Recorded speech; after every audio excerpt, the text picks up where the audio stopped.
flower is what we call the bracts, and the white one is the Bougainvillea flower. In this part, we can find the Bougainvillea seed.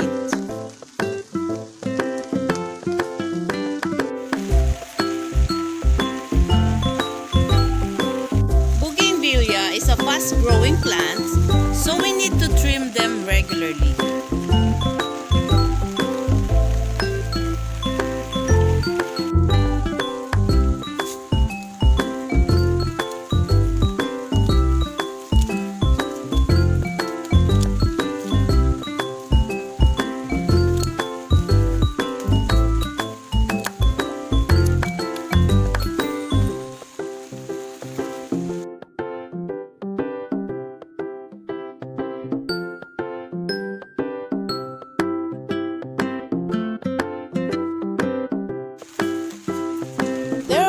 To consider if you want a higher success in planting your Bougainvillea cuttings.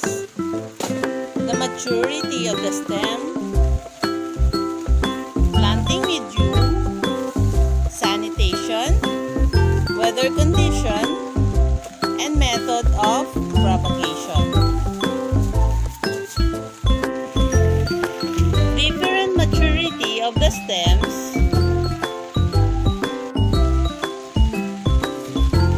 require different method of planting.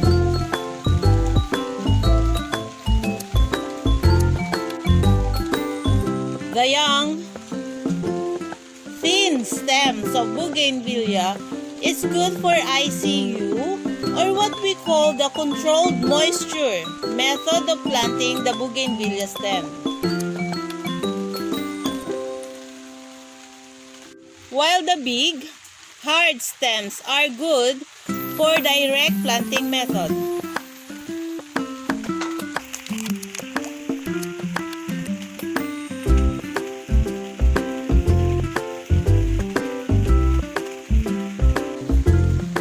We prefer this kind of stem in our stem propagation because it roots easily.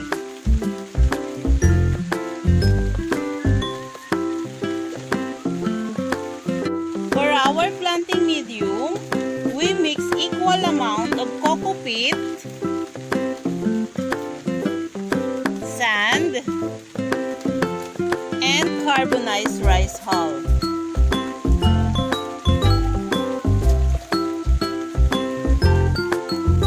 Now we know the basic ideas on planting the Bougainvillea stem, so let's start. We will be using plastic cups with holes on the bottom so we can get rid of the excess water.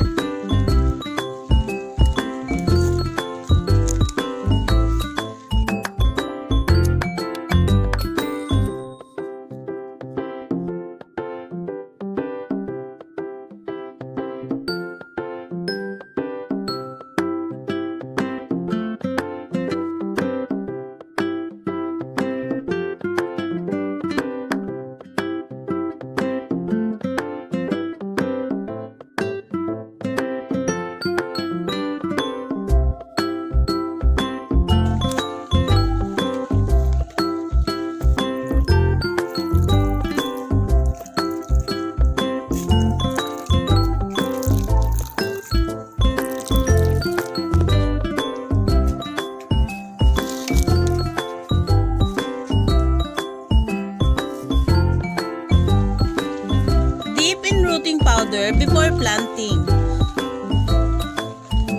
We use rooting powder to help it root faster.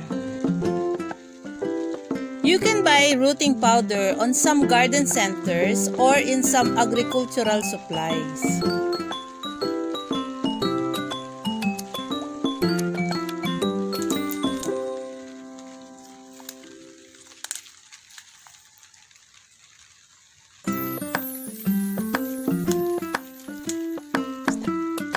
Put inside and tie it on top.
put it on the partly shaded area of your garden.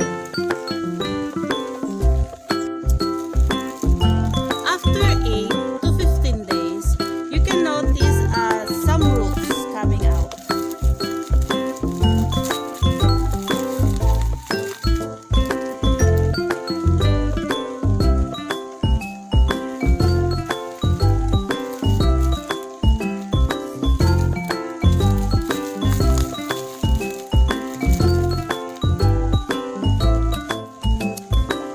Then, cut the bottom of the plastic.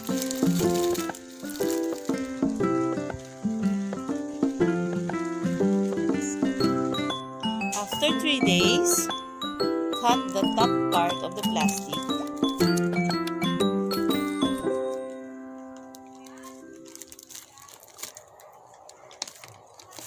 And open it a little bit wider.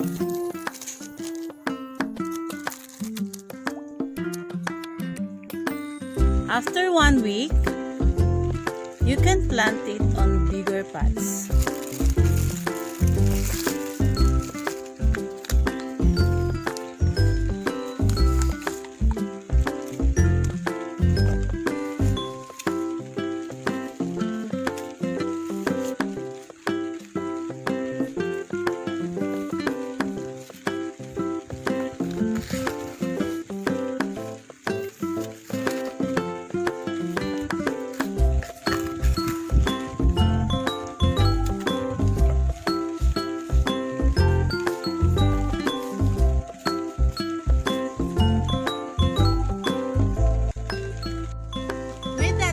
We planted a lot of bougainvilleas here in our garden.